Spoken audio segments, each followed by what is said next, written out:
Et donc, nous étions en train de parler de Pong de la Chéno. Bienvenue sur cette vidéo.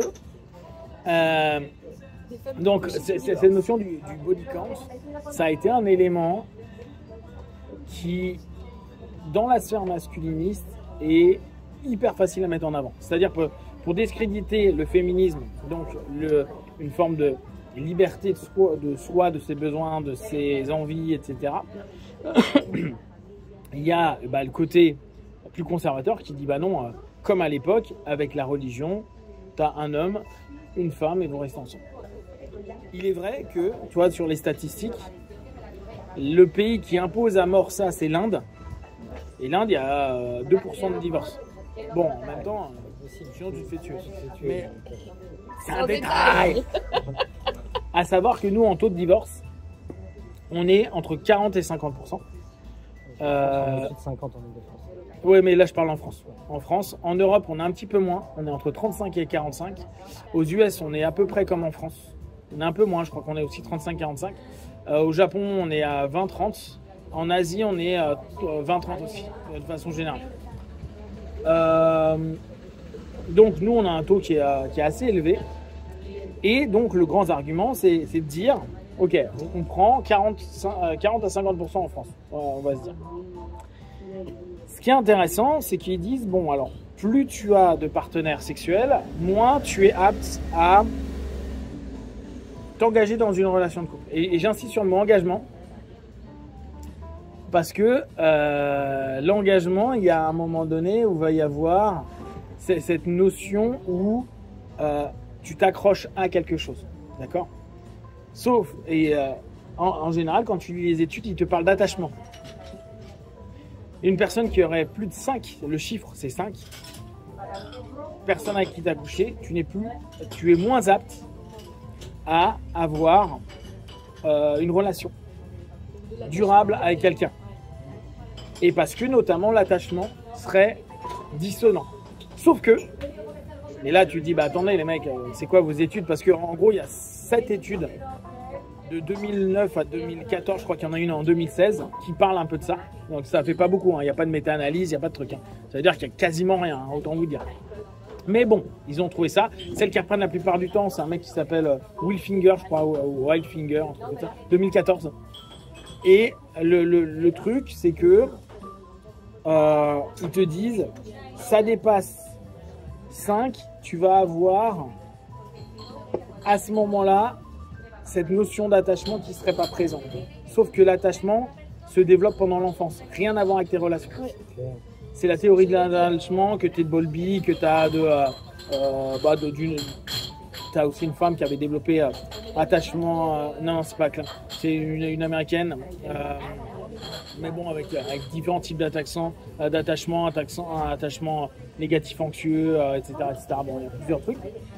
Et donc, déjà, revenir tout le temps à dire ouais, mais c'est que vous n'êtes pas capable de vous attacher à. Non, mais le problème, c'est la psychologie en amont. C'est-à-dire qu'il faudrait, dans ce cas-là, que tu vires tous les mecs et toutes les filles qui ont eu un problème dans le développement de l'attachement depuis l'enfance. Ça n'a rien à voir avec ah, bah, du coup, truc. Bon, alors, après, il y a d'autres facteurs, mais ils ne sont pas hyper clean sur les facteurs.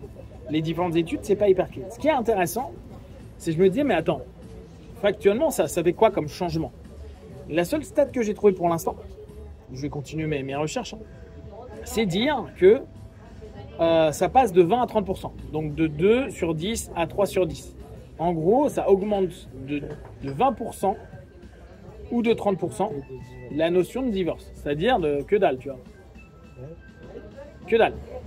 De 20, ça passe à 30. Donc factuellement de 10%. Ce qui veut dire que sur les 40-50%, si on prend la France, ça serait 44%, 54%.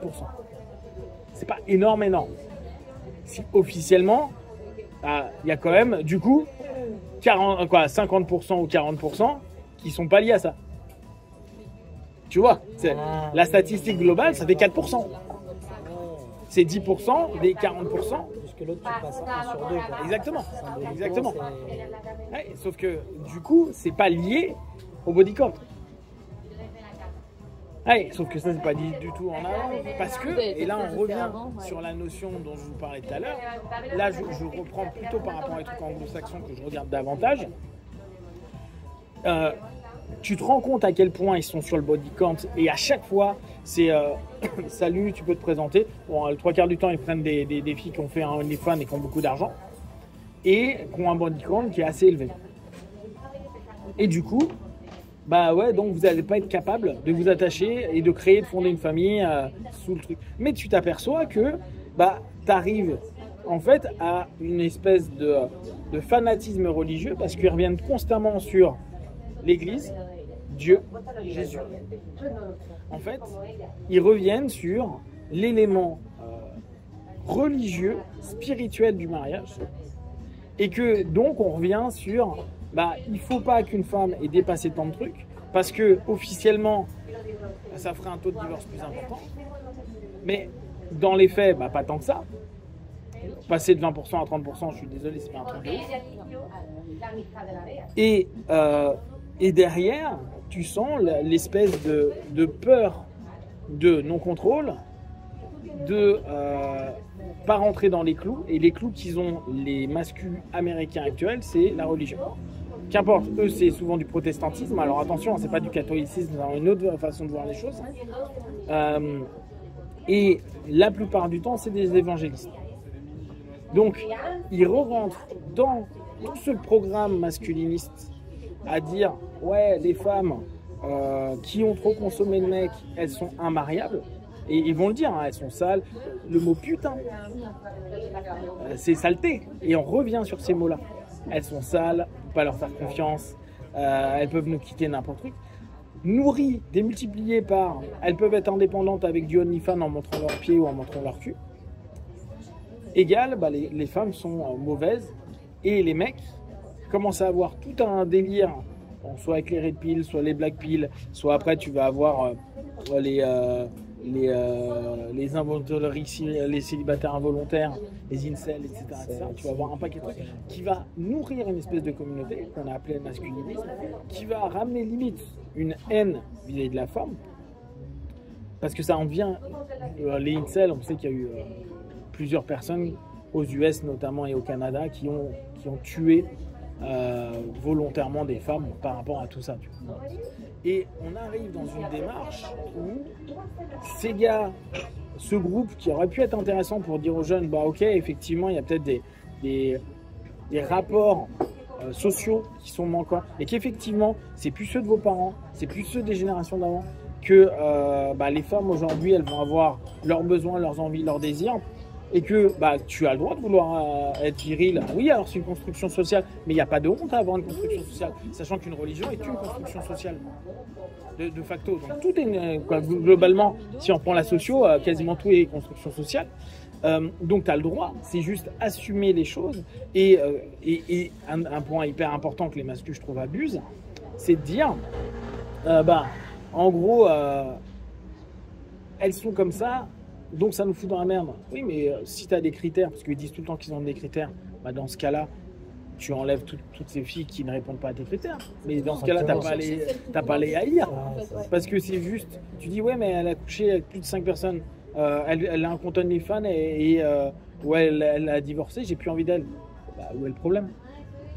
Bah, dans ce cas-là, tu enlèves. Mais dans ce cas-là, exactement, dans ce cas-là, ne désire pas. Parce que ce qui est intéressant, c'est du coup, quel est le problème que tu as toi? Ça veut dire, tu vas peut-être dépenser du temps et de l'énergie pour quelqu'un que tu vas trouver impur. Là, j'utilise volontairement ce mot-là, hein. Impur. Qu'est-ce qui te pose problème? C'est le fait que tu aies dépensé de l'argent, que tu aies mal sélectionné, que tu sois physiologiquement attiré par quelqu'un qui ne correspond pas à tes critères moraux. Et on revient à la truc de morale sur la théorie et la logique sur le terrain et dire bah ouais mais en fait moi je veux quelqu'un de pur mais cette fille là elle me fait kiffer mais il y a des risques derrière et tu n'arrives pas à la garder et qui après t'as un potentiel de réussite non réussite etc.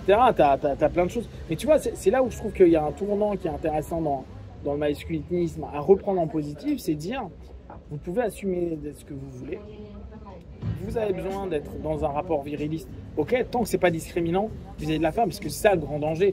C'est le virilisme, si c'est pour écraser, dire je suis un mec et tu es en dessous de moi, là on revient dans les problématiques féministes de base. Mais si tu assumes juste le truc et que dès lors tu ne rentres pas en lien, en rapport avec des personnes, ou à minima, puisque tu auras toujours des rapports, et que tu sais être courtois et respectueux et te dire oui, mais c'est pas le type de personne qui m'intéresse, ah bah c'est discriminant automatiquement. Mais on s'en fout, tout le monde discrimine. T'as des gens que t'aimes dans le sexe, t'as des physiques que t'aimes bien, t'as des physiques que t'aimes pas, t'as des personnes qui te font fantasmer, d'autres qui te font jamais fantasmer. C'est pas un problème, mais tu sais bien que tu vas pas être attiré par tel type de personne. Et tu vois, je pense qu'il y a un truc à faire avec justement donc, toute cette mouvance masculiniste en réflexion, revenir un peu sur pourquoi les choses se sont développées avec ce type de pensée-là, un peu recomposer avec les faits, l'histoire, autres, pourquoi il y a ça, et proposer des axes de réflexion pour cette nouvelle génération, ou ces hommes qui se disent ouais, fais chier, sans rentrer forcément dans de la haine. Il peut y avoir une intensité, tu vois, pas être d'accord. Moi je suis pas d'accord avec plein de trucs des féministes, pour autant j'ai plein de copines féministes et c'est pas un problème, et elles savent que je suis pas d'accord et on rigole de ça, et c'est une guéguerre, et puis c'est une guéguerre, on s'en fout en fait. T'as le droit de ne pas être moi, t'as le droit de ne pas penser comme moi, t'as le droit de bien sûr d'avoir cette notion, comme j'ai le droit de ne pas être d'accord, de trucs, etc. Tant que c'est fait avec intelligence, en tout cas minimum de je te crache sur la gueule, tu vois, ou je te l'impose, bah c'est ok. Et tu vois, c'est pour ça que je pense que ce projet masculiniste, il va être un peu compliqué, mais il peut être très sympa.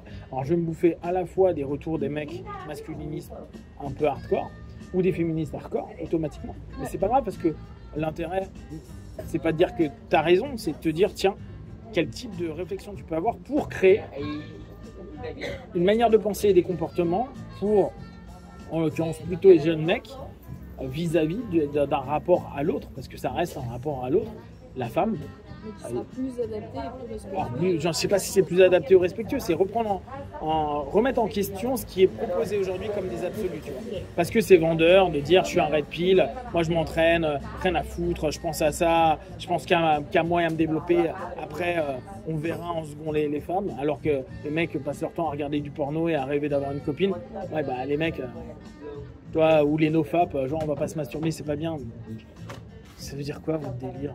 Enfin, tu vois, on est sur des trucs qui sont en plus hyper puérils et qui reviennent à des trucs conservateurs religieux d'il y a 60 ans, tu vois.